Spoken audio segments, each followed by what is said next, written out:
Welcome back to Retraced Echoes. As always, I'm your host. My name is Bert. So it was exactly 3 weeks ago today that we released probably a podcast that has one of the most well-documented hauntings of all time. That haunting? The Bridgeport Poltergeist at 966 Lindley Street. Now, the Goodin family story didn't just captivate myself, it captivated many of the listeners across all of our many platforms. Today, the story continues, but not as you would expect. Instead, through the eyes of someone who lived through the terror as an innocent child.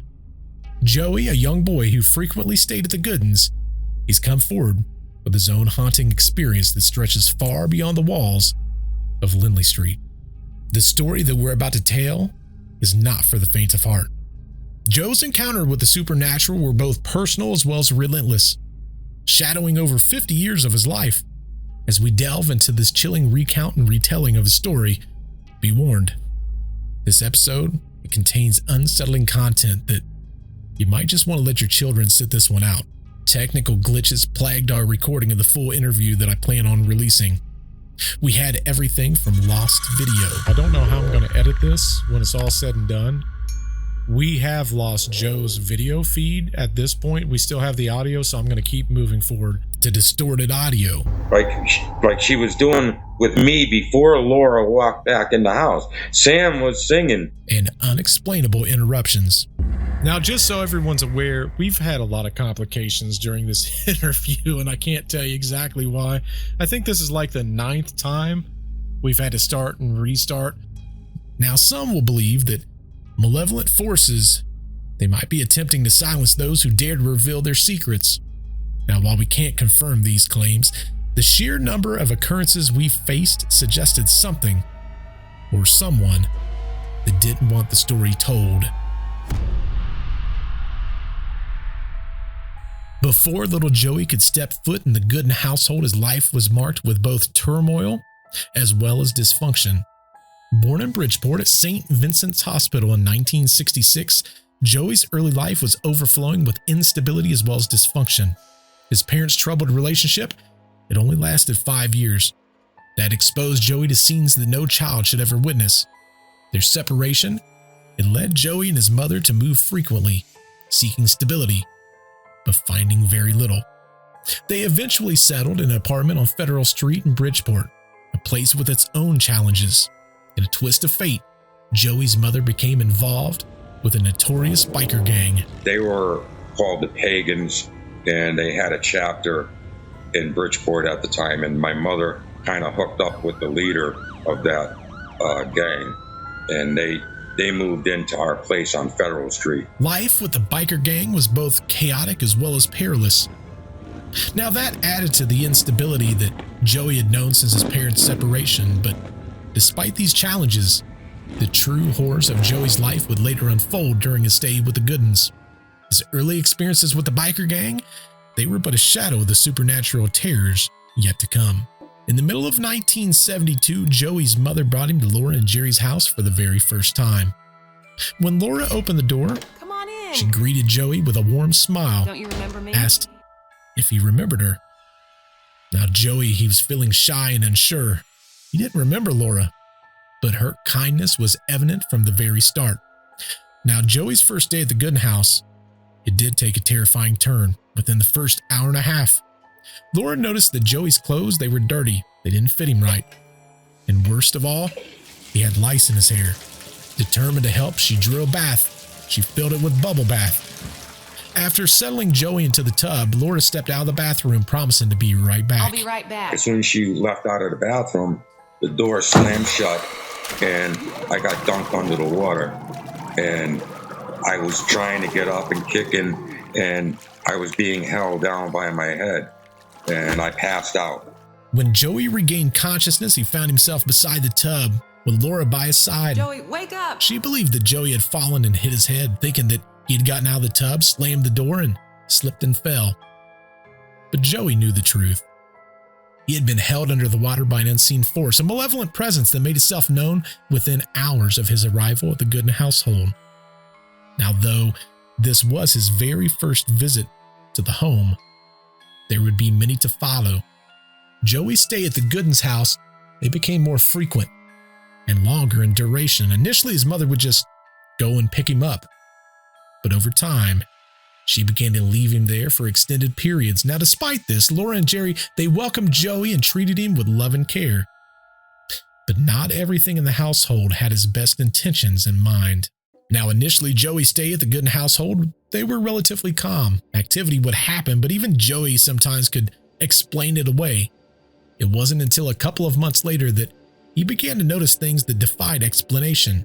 Joey and Marcia, the Goodin's adopted daughter, they sensed more than the adults did, even though their understanding was limited. Now, for Marcia, these mysterious occurrences were interactions with their friends. One of the biggest things was I came out of the kitchen. The first big thing that I saw physically, was Marcy called me to her bedroom and said she had all these stuffed animals on the floor, spread out. She jumped on her bed, raised her arms up, and every one of them hit the ceiling and stayed there, I don't know, 5, 6, 7 seconds till she dropped her arms, and they all rained down on the carpet. And she says, "See, I can do magic." Skeptical, Joey dismissed Marcia's claim, insisting that she hadn't done it. Marcia then jumped off the bed and moved about 6 foot away from the door. Suddenly, the door slammed shut on its own. Joey heard a voice from the other side. "Yes, I did." It was not her voice that yelled that through the door to me. And I just backed away. As time went on, the strange occurrences at the Goodin household became more frequent and disturbing. Objects began moving on their own, defying the laws of physics and leaving Joey in a state of constant unease. The TV did float. It actually swung like a pendulum more than once. A lot of times the TV would just flip over. You could put it in the stand 3 times, check it, boom. Before you even turned around, it was on the floor again. Same thing with chairs in the kitchen. Slide away from the table, tip over. You just left the room, and now all 4 or 5 chairs are away from the table and all tipped over. Marcia's TV would even move from her dresser to her bed. On one occasion, it fell from her dresser about 5 feet. Yet, it didn't even break. Now, Jerry picked up the TV and he plugged it in. When he plugged it in, he found that it worked completely fine. Now, the relentless movement of objects, from flipping TVs to sliding chairs, they created an atmosphere of constant tension and fear. Now, these eerie events, they marked the very beginning of Joey's deeper descent to the supernatural chaos known as the Goodin household. As Joey's mother began leaving him at the Goodins more frequently, he found himself sleeping in the recliner. But this recliner, it had a mind of its own. That recliner hurt me. That recliner, falling asleep sometimes, it would throw you off. It would completely jackknife and squish you inside. A lot of times, I just took my blanket and went to finish going to sleep on the floor because it was too much. It was like putting a quarter in one of those Bronco Bulls. Laura, seeing Joey on the floor multiple times, decided that he needed someplace that he could sleep. So, they got him an old and sturdy roll-away bed. Likely it came from the neighbors. Now, this bed was heavy, it was wide, and it seemed like the perfect solution. From the first night that I went to sleep in that bed, I never woke up in the same room again. Yes, it did have wheels, but the thing was wider than most of the door frames, and there would be times that I would open my eyes in the kitchen, all the table and chairs pushed over to one side, and the bed laying the long way like that, and that little boy Joey just sleeping away. Jerry and Laura was completely baffled. Each morning, Joey would wake up in a different room, despite the bed being way too large to have go between the door frames. The unexplained movement, it became a regular occurrence, causing distress in the household. Now, one morning, Joey woke up in Marcia's room, prompting her to scream in terror. To prevent further interruptions, Jerry placed objects under each wheel, hoping to keep, if anything, the bed stationary. When they set the bed in the living room, Jerry put something under each wheel. And I remember him saying to me, he goes, That ought to hold you, slugger. Like, he had all these things jammed under all 4 wheels of this thing, and woke up in the hallway. And he looked back, and all those things that he had placed were still in the perfect spots. I still don't know how I moved. But moving beds? Meh, mere child's play. Laura was outside doing laundry one day, leaving Marcia as well as Joey inside the house. I'll be right back in. Now, as soon as Laura shut the back door, Marcia came running out of her bedroom, offering Joey candy and heading towards the cellar. Now, Joey hesitated. He felt a cold chill as Marcia and the family cat Sam descended the stairs of the basement. The cellar had always given Joey an uneasy feeling, a sense of dread that he just couldn't shake. I saw her open the cellar door. So I got a cold chill. I didn't like the cellar, and the cellar to me was a bad place. So she goes, "Come on." Sam was behind her, and they both went down the stairs. So I get up, and I'm kind of slowly walking towards the cellar door. As Joey approached the cellar, he could see Marcia and Sam standing at the bottom of the stairs. As she was calling to him to join them. Despite Marcia's promise of candy, Joey felt an overwhelming sense of fear. All of a sudden, something grabbed me around my waist, and it was like, almost as if I had a tight grip. I was lifted off my feet, carried down the basement stairs. The whole time I was trying to grab at the railing to stop the momentum of me being taken down the cellar stairs. An invisible force carried Joey down the stairs, slapping his hand away from the rail every time he tried to resist. He was released at the bottom of the stairs right in front of Marcia and Sam. Out the corner of his eye, he saw a black mass that retreated to the corner of the basement, disappearing into the darkness. Marcia said, "They're my friends. They want to be your friend. Let them be your friend. Let them be your friends.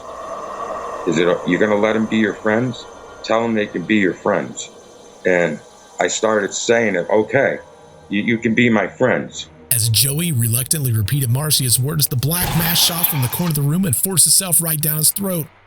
It made him choke. He was unable to breathe. It was a horrifying experience, one that seemed to last forever. Eventually, Marcia would break the cycle. She would do this by moving boxes in the basement. She ended up finding a box of candy canes that Laura was saving to put back up on the tree each year. She called over to Joey. "Joey, come here. Hold out your shirt." Now she's piling candy canes into his shirt. They hurried back up the stairs, eager to leave the basement behind. Once they were in the living room, Marcia had Joey standing in the middle of the room. "Hold your arms out," she would say. Joey reluctantly held his arms out, and she would begin hanging the candy canes on his clothes. She would do this while dancing around him. And then she started dancing around me and singing Jingle Bells. And it was better than what was just happened down in the basement. She was happy, she was singing. So I'm looking straight ahead, and she's singing Jingle Bells, and all of a sudden there's 2 voices singing Jingle Bells. And I look down, and Sam is dancing around the back of her, around me, and there's 2 voices singing Jingle Bells. Marcia was saying that she taught Sam to talk. Joey's experience in the basement was terrifying, but the strange events that was happening in the front room was probably equally as scary. The sight of Marcia dancing around and singing with Sam the cat, and that joining with that second voice, left Joey with a deep sense of unease. It was clear that the forces at play at the Goodin household were far beyond his understanding, setting the stage for even darker events to come. When Laura returned, she was more annoyed by the mess in the basement than anything else. Marcia tried to get Sam to sing in front of Laura, but the cat refused to perform. Despite Marcia's best efforts to coax him into dancing and the same playful antics that they shared earlier, Sam remained silent. Sam was singing loud, and there was 2 voices. It was hers and it was Sam's. There's 2 voices singing together, but he wouldn't do it that day in front of Laura. Now, Sam's newfound ability to talk, it seemed to vanish whenever Laura was around, leaving her skeptical of Marcia's claims. Yet, Joey couldn't shake the memory of hearing two distinct voices singing Jingle Bells. This eerie duet left a lasting impression on him. Later that night, Joey's mother picked him up. As they drove away, Joey found himself absent-mindedly singing Jingle Bells, Jingle Bells in the back seat. It was the middle of summer, and his mother was perplexed. Why would he be singing that song? For some reason, it was stuck in my head. I'm sitting in the back seat of the car singing Jingle Bells as my mother's driving down the street. And it was like, I don't know, August. It was August, or it was in the summer. And my mother's like, what are you singing Jingle Bells for? Returning to Federal Street that night thrust Joey right back into a dangerous environment. You see, the apartment was a constant hub of chaos. There was parties that was happening all around the clock. It was a place where safety was a distant memory. There was danger lurking around every single corner. The next morning, it was about 2 o'clock in the morning. Joey's asleep in his bedroom. I don't know how he slept in there. But about 2 o'clock in the morning, his door was busted wide open. It was violently kicked in by a 300-pound man. The man came in, grabbed him by the hair of the head, and started dragging him out of his bed. His mother had done something to anger some of the gang members, and they decided to make Joey a witness to their retaliation. The gang members even forced Joey to watch what they did to his mother. They even included him in some of the horrific deeds. Every time Joey tried to look away or to lower his head in shame, they would grab him by the hair of the head and force him to watch. The ordeal seemed to last forever. When it was over, the same man picked Joey up and tossed him into the bedroom like a rag doll. The door slamming shut behind him, leaving Joey in a state of shock and horror. What human would do this? What human would make a child watch such a thing? Who was really being punished? The son watching, or the mother knowing that his son is being forced to watch? Joey, deep down inside, he didn't believe that this is something that a human would do. I knew it was them. I mean, I knew it was the demons. I knew it was them because it was way over the line. It was over the line for any human being to do that. It's a memory I've tried to bury most of my life. And it's hard. This is probably the hardest part of the story for me. The day after, Joey's mother brought him back over to Laura's house. She was visibly upset, tears streaming down her face. Laura was concerned. She said, "What's wrong?" But Joey's mother, she could barely get the words out. Laura is saying, "Denise, what's wrong? Denise, what's wrong?" And my mother said, something bad happened, and she didn't get into details. Joey's mother went to the Bridgeport police station to report what happened. Their response was less than sympathetic. The police laughed at her. They dismissed her claims outright. They cited all the times that they had been over there and all the fights and all the objects that was thrown and all the insults that was hurled towards them, so they refused to help. They saw it as in, well, you caused this. You give us a hard time when we do show up, so you'll figure it out. Now, things was not better at the Goodin household. Joey, he was in a state of shock. He was unresponsive, unable to hear or even to comprehend what was happening around him. Laura was attempting to communicate with him, but all she would be met with was a blank stare. I was like I was deaf. I didn't even know what I was after that night. What did I do wrong?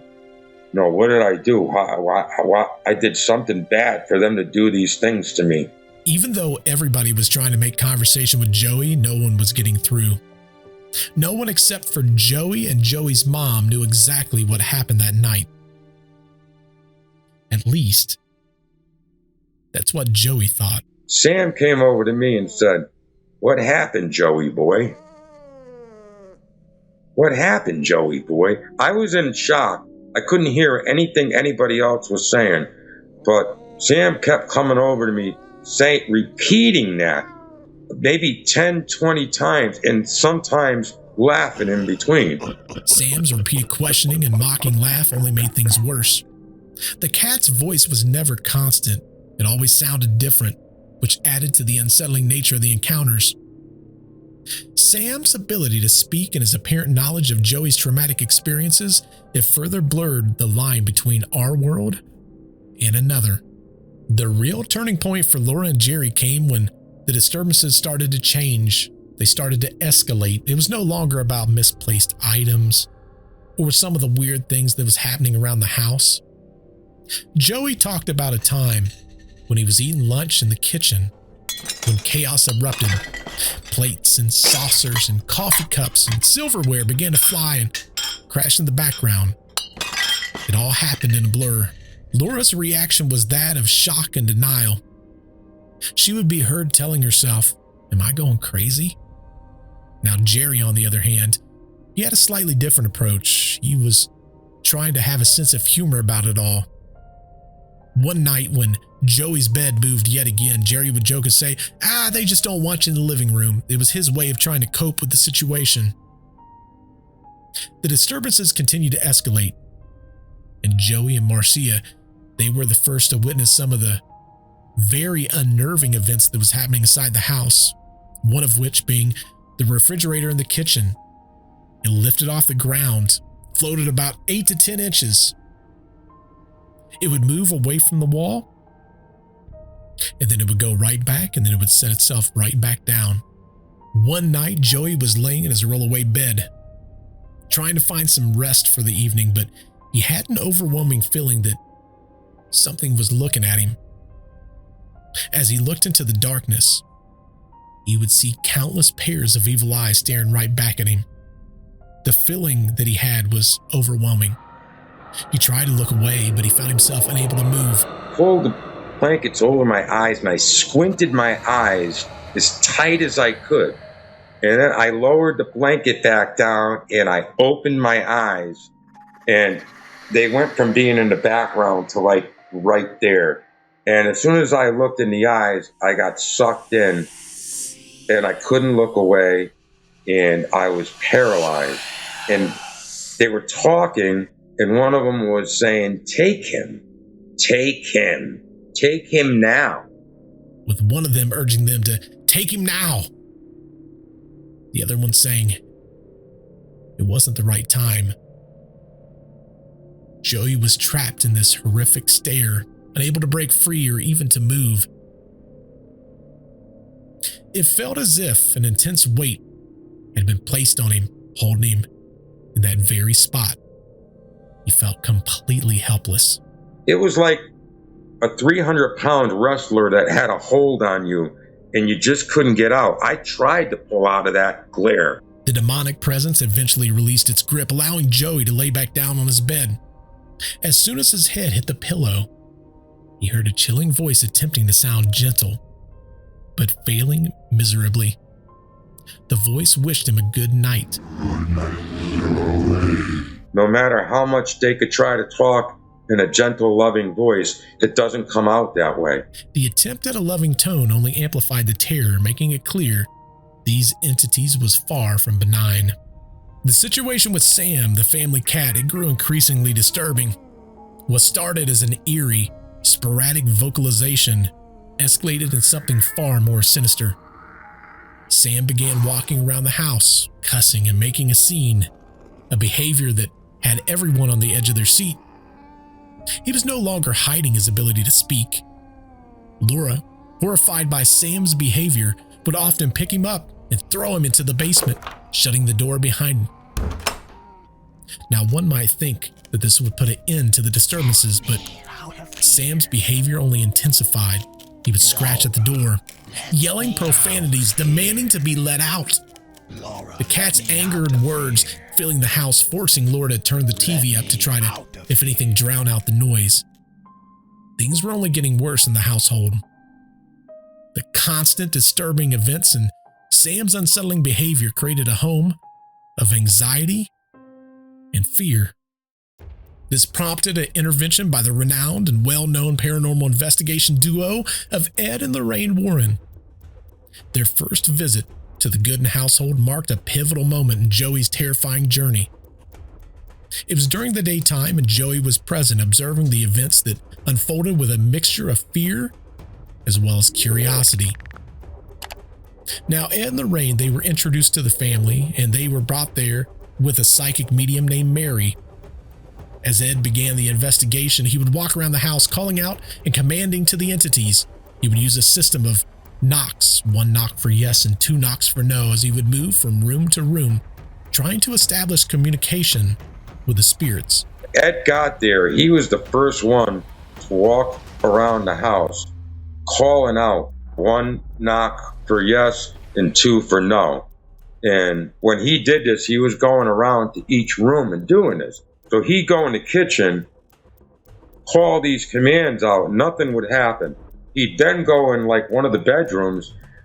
Within 20 seconds, those knocks would come from in the kitchen after Ed already left.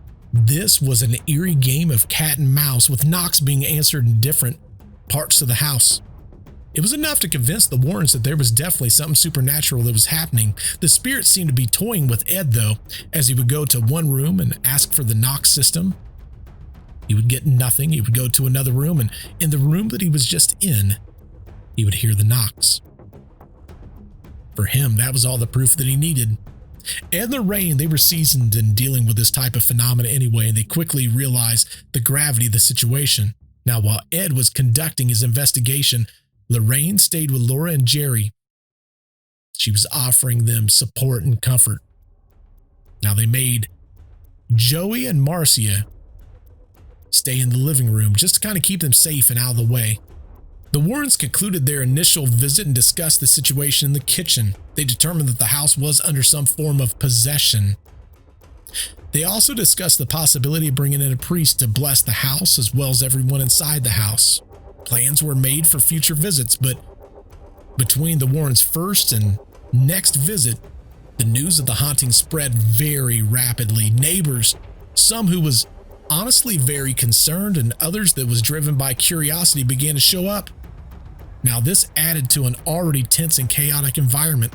The Goodin household, now under the watchful eye of both supernatural and community, braced for what was coming next. News media ended up getting a hold of it, and that was a bad thing for Laura and Jerry, because it brought down so many people that wanted to come and see what was going on.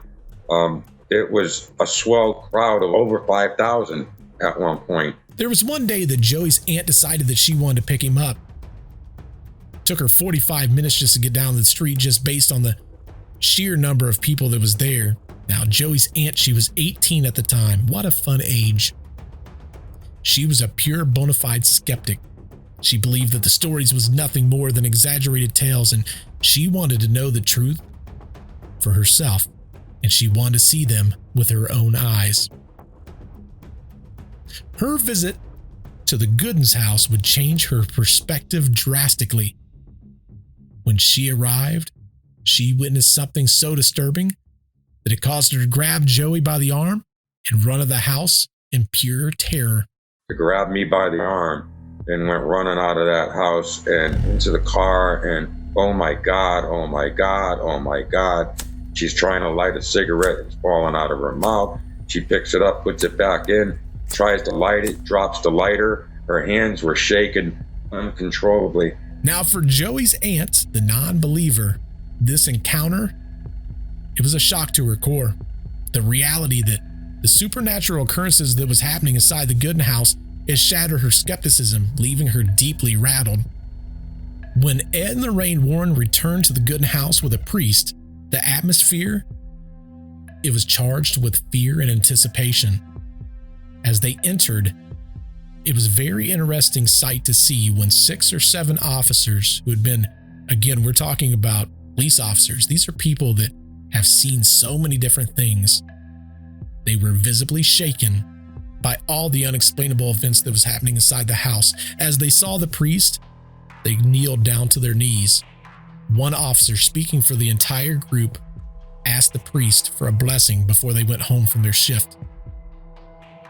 It's amazing that these tough, seasoned officers, they were scared to the point that they didn't want something to be taken with them back home to their family. You can be as big and tough as you want, but you can't fight what you can't see. The fear that these officers felt was real.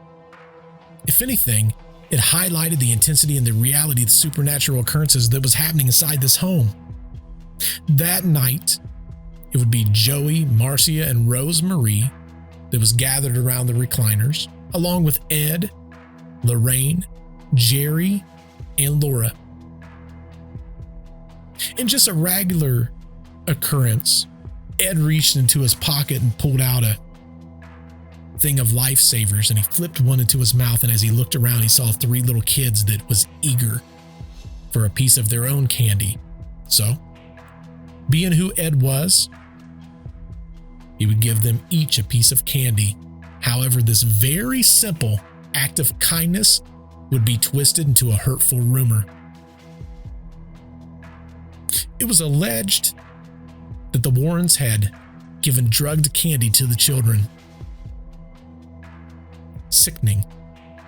It's sickening that they would accuse Ed and Lorraine of such a heinous act. We were not drugged. I was not drugged. Marcy was not drugged. Ed ate the first piece of candy out of there. So how that came about, I don't know.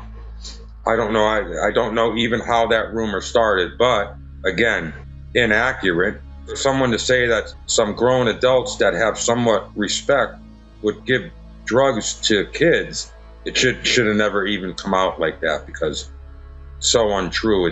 There's a limit between hitting below the belt to disclaim somebody.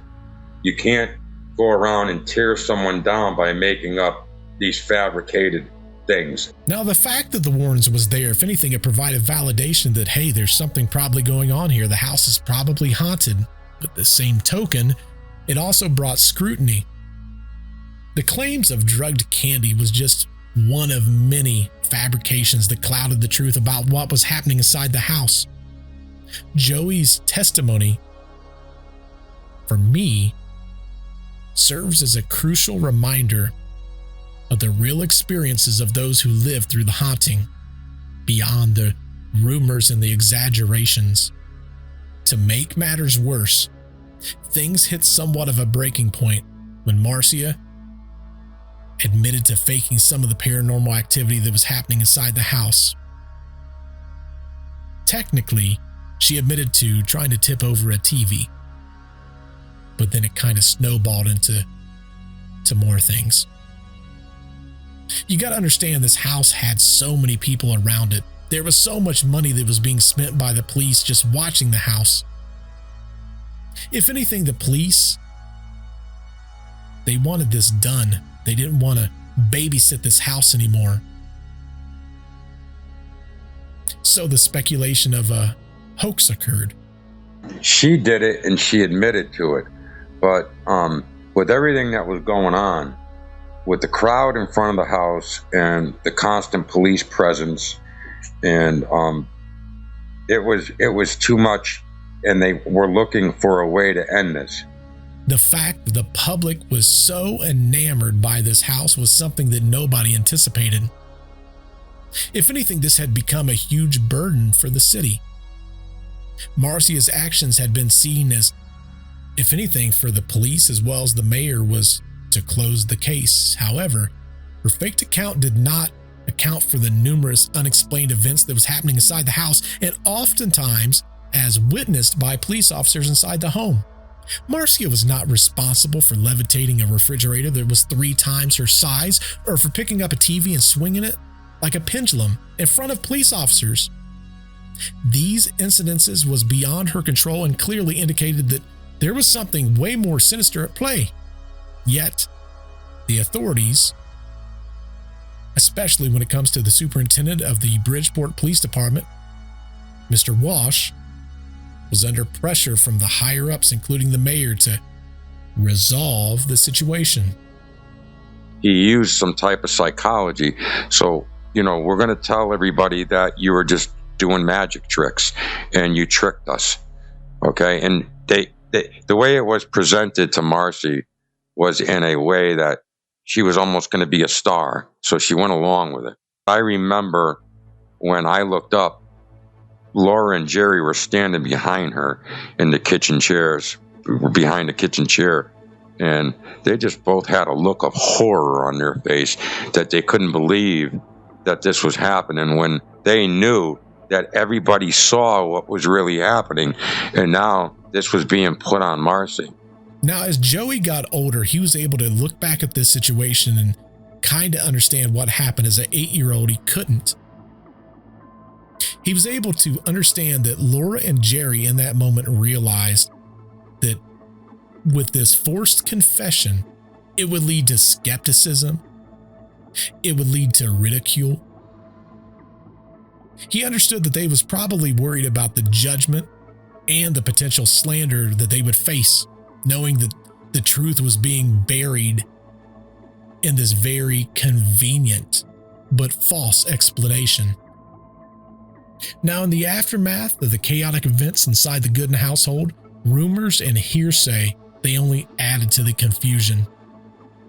One of the things that was speculated was that Lorraine Warren, it was said that she deliberately burned her wrist in a bathroom sink, and she did this by running the hot water over her wrist. Now, Joey, however, he didn't believe this story. He believed that Ed and Lorraine unfortunately was victims of misfortune. I don't want to speculate. Would someone go in someone's bathroom and use their bathroom and not close the door behind them? Point of view from somebody that was there is that I can't say for sure, but I would like to believe that the way Ed and Lorraine performed and what I saw and I felt a lot of concern from them, and they were there to help. Now, for Joey, it wasn't just that the authorities was pressuring Marcia to admit that she had faked the supernatural occurrences. It wasn't that they was manipulating this young girl. It was the fact that they was also manipulating Laura and Jerry. They said that they would have to go along with the story. The officials made it very clear that if they did not cooperate, they would withdraw all the police protection, and the family would just be left to deal with a mob of onlookers all on their own. Ed and Lorraine, and this is from my point of view, had to walk away just shaking their head. Like, what the heck? We're here to help. And now they completely took, the authorities completely took over and ended it. And it was like a quick ending too, because once it was called a hoax, everybody left. Now, as everything continued to spiral out of control, Joey's grandmother made a desperate call to his mother. She urged her to stop trying to bring Joey over to the house, revealing that she had just learned the two men that was trying to burn the house down. Now, their misguided intentions was to burn the demons out. How crazy is that? They's more concerned with trying to burn these demons out than worrying about the people that was inside the house. Now, eventually, Joey's life would take a turn, and this time, a turn for the better. His mother met and married a kind man who became Joey's stepdad, providing him with somewhat of a stable and loving home in Stratford, Connecticut. They lived in a very nice area called Lordship, and Joey was able to attend school full-time, and he enjoyed somewhat of a normal life, felt somewhat safe. It was about a year after the haunting. Joey and his family, they were heading to a pizza joint right there in Bridgeport, Connecticut, when they ran into Laura, Jerry, and Marcia. My mother kept walking. They walked right past Laura, Jerry, and Marcia, who were sitting at a booth. And I froze and stopped. They kept walking. And Laura looked at me and just hugged me and started kissing me. And Jerry. And so then my mother saw what was going on and saw it was Laura and Jerry. So now it's like a reunion. They pushed tables together and got out of the booth, and we all sat down and were reminiscing over the past year. So they were bringing each other up to date, the adults. And me and Marcia they had 2 tables or 3 tables put together. Me and Marcia were at the end. We were sitting across from each other, and she kept looking at me and smiling and laughing because we didn't have a great relationship, but she kind of showed that she missed me. So she was wearing a bracelet that was like macrame, and she was telling me that it was an Indian bracelet, and it had these blue beads on it. And she was all showing it to me, and the parents were kind of huddled close to each other, talking about what's been going on with me, what's been going on with them at the house since everything. The conversation between the adults, it revealed some very chilling developments. Joey's mother recounted how they'd had an exorcism performed on Joey. He had been experiencing terrifying episodes, waking up at 2 o'clock in the morning, his eyes wide open, speaking in a strange, raspy voice. Desperate, they called in a priest in training to perform the exorcism. That the priest had my stepfather and my mother stand out in the hallway on the 2nd floor of the bedroom. And as soon as the priest walked in, the door slammed behind him. And I guess he was scared, but he tried to go on with what he was doing. And I don't remember any of this. I only know what I was told is that this man had a lifestyle that the demon knew about and called this guy out on it and mentioned names. And this priest got so scared that he turned around to open the door. It wouldn't open. He was pulling, he was banging, he was screaming for my mother and father to open that bedroom door. And it finally opened, and he ran down the stairs screaming, "I can't do nothing for him. I can't do nothing for him." And he went running out of the house. With everything that was going on, Joey's encounter with the supernatural, they were far from over. As he went through with his life, the presence of the entities followed him, making him feel constantly haunted. He never felt alone. The entities was always there, constantly reminding him that they were there also. Joey's first victory against the malevolent forces came when he lived in East Boston. One night, at the usual time of 2 or 3 o'clock in the morning, his closet doors violently swung open. Shoes and boots began to fly at him at such a force that he cried out in pain. So I jumped out of bed and I demanded him to come out. I called him some swear words, and sometimes when you're fighting these things, you got to use their own language against them. It came out. It just manifested out of the closet and locked eyes with me. I matched his hatred and his anger. He wasn't sucking me in like they've been doing my whole life. I was pushing him back, and we were still locked eyes. And when this happened, I saw a sign of worriness in that demon's eyes. That I realized I was doing something right. Whatever you're doing, keep doing what you're doing. I walked up to within maybe 3 feet of this thing, 7 feet tall or so. But I looked up and never stopped looking out of his eyes. And the last thing my thought was almost as if I said, I'm going to use my eyes. I'm going to push you back. And he disappeared. He just it was something almost like out of the Twilight Zone. The little kid wishes the people into the cornfield. He went away. It was the first demon I beat. It was my first victory. And I was 19 years old at this time. Joey was not always victorious, though. Some time went by while he's still living in East Boston. He reached a breaking point. The relentless torment from the entities pushed him to the very edge, leading him to a crisis where he felt like there was no escape. I had it. I just couldn't take it anymore. And, some people would say, well, why would you consider, something that's not good for you to do? And when you're at the point where the dependency things don't work, nothing works, and you just can't escape what you're going through, you just want to You want it to end somehow. Joey did something very tragic that night. I think you understand what I'm trying to say. As he lay there drifting in and out of consciousness, he would look up and start screaming at the very demons that was looking down at him, smiling. He would say, "I won, I won."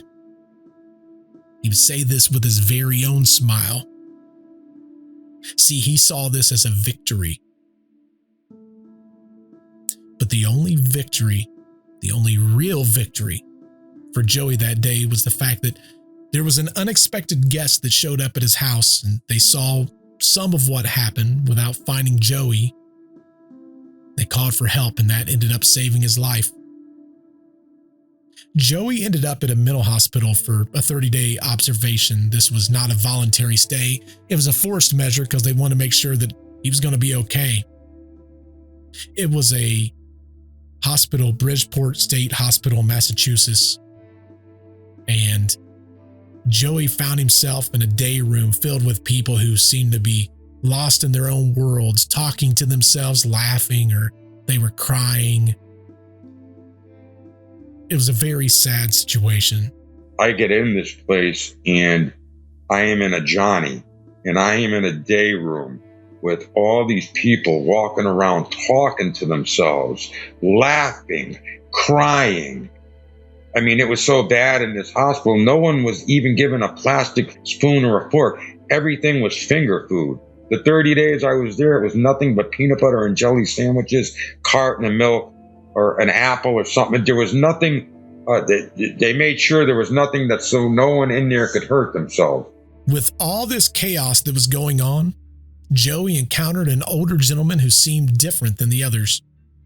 On Joey's first day in the day room, this man approached him, and he made a very chilling statement. This black man starts walking towards me, and he walks over to me, and he looks at me, and he goes, "We always win, Joey. We always win." After he's made that statement, he walks away, and he's just laughing. He's just laughing. And I'd only been in that room 10 minutes. Nobody knew me.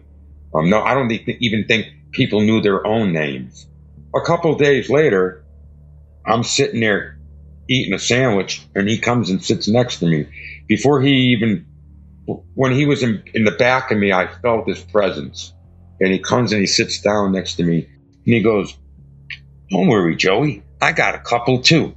Obviously, his attachments knew my attachments. I did the 30 days in there and got out. Everything basically continued with me as far as fighting, sometimes winning, sometimes losing.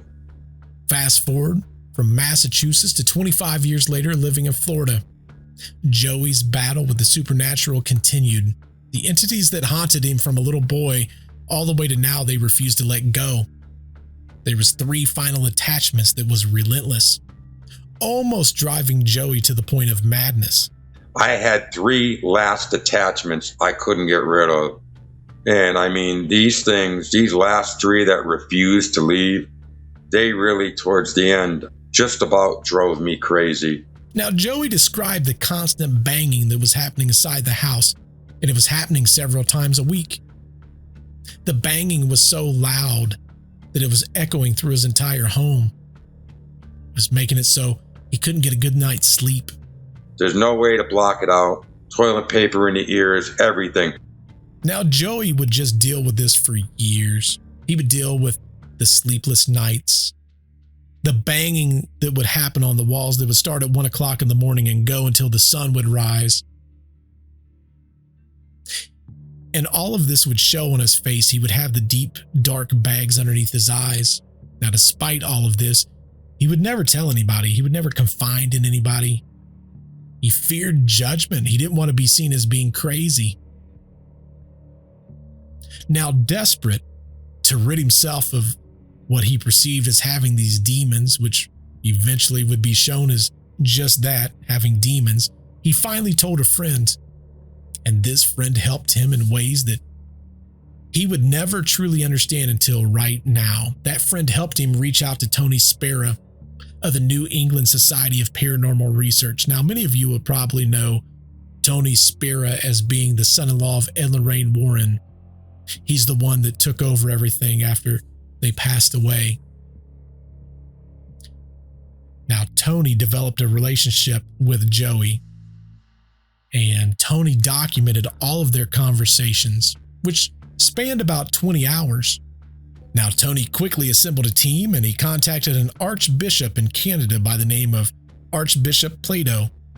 They orchestrated an exorcism that would rid Joey of the final 3 demons. Now, that exorcism was successful, and for the first time in 50 years, Joey felt a profound sense of relief and of freedom. The first night that I laid down in bed, it was the first time in 50 years that I was alone. My mind, my body, everything belonged to me. It felt like I was giving myself back, if that makes any type of sense. After 50 years of torment, it felt good to be myself with my own thoughts. This newfound freedom, it allowed Joey to reclaim his life.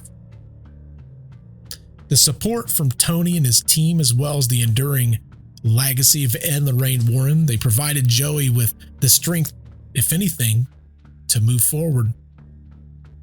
In an emotional recounting, Joey shared a very haunting memory from 1981, one that stands out amongst all the rest. At the time, Joey was living with his grandmother, who had custody of him. They lived over on Prospect Street in Bridgeport, Connecticut, in a rooming house with multiple tenants, multiple floors. Now, despite the relative safety of the new home, Joey, he couldn't escape the entities that tormented him. So one day, overwhelmed by the situation, Joey looked up Ed and Lorraine Warren's number in the phone book in Monroe, Connecticut. To his surprise, the number was listed. So he called. And Ed Warren answered. In a moment of hesitation, Joey hung up. But after gathering some courage, he called back. Ed recognized that it was the same caller and urged him to talk. He picks up the phone. Hello. And he says, "You're going to talk?" And I said, because I didn't know what to say. I said, "Mr. Warren, I don't know if you remember me. The Goodins used to babysit me." I said, "I was a little boy that was there when you and Lorraine came." And he said, "Joey." He remembered, it was 7 years later, but he remembered me.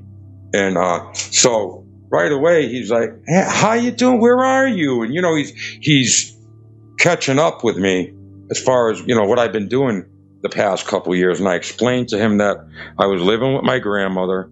My dad got divorced from his second wife.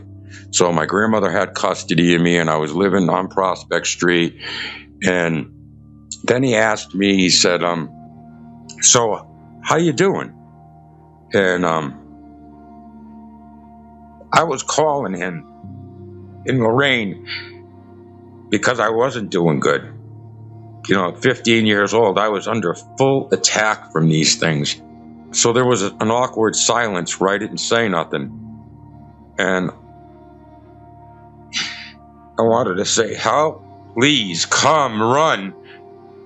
But all that came out was, "I'm fine." I don't know where it wasn't me. I couldn't say what I wanted to say. It was almost as if someone was talking for me. And Ed didn't, I guess he didn't bite. He started fishing.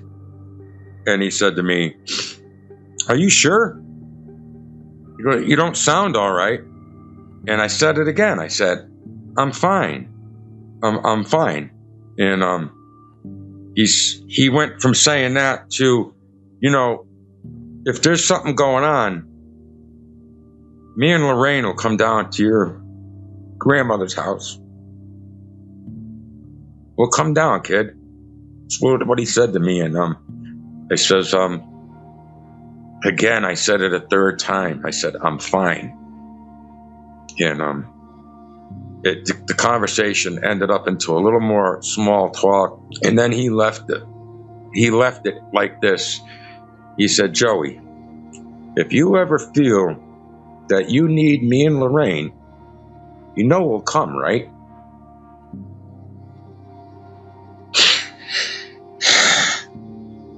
It's so hard for me. And I said, yeah, thank you. And he says, all right, keep in contact. And that was the last time I spoke to Ed. Yeah, I heard something, and I'm not going to say because of the other party, but that there was actually a little note written on this and put in a folder of me calling him that night. And someone has that. I had the chance to have them come down, and they would have came down, and they would have brought a priest, and I probably could have got out of this thing a long time ago. But they wouldn't let me. It was, that call haunts me every day of my life. And as I bring the story to a close, the way that I came up with this podcast was an interview that Joe was able to sit down with me, and we sat for 2 hours and 25 minutes and just hashed out a lot of stuff that I could not cover in this podcast. A portion of it, obviously, I did. So if you want to hear more of Joe's story, you're going to want to go over to my YouTube channel and subscribe. I'm going to be releasing the entire unfiltered interview on my YouTube channel. So go over there, make sure you've hit that notification bell. It's going to get released in probably 2 or 3 days, would be my guess. Now, the extended interview, it delves into all of Joey's life, his struggles with the supernatural encounters. It is raw and it is very unfiltered. So if you're looking for something that's going to leave you, if anything, speechless, you're going to want to go check that out. Now, it's also important to explain that Joe is currently dealing with some ongoing legal matters. And while we don't delve into the specifics on this podcast, he wants you to know that he's in the process of clearing his name after many years of dealing with this. Now, we respect his journey and appreciate his willingness to share his experience with us despite these challenges. Now, I'm going to tell you all here, I believe at Retraced Echoes in providing a platform that anyone and everyone can share their stories. I don't concern myself with the guest's past. Instead, I'm dedicated to the authenticity and the depths of the stories that they tell. My focus is on the experiences and the narrative that shaped their lives. And if anything, I'm honored to offer a space where their voices can be heard.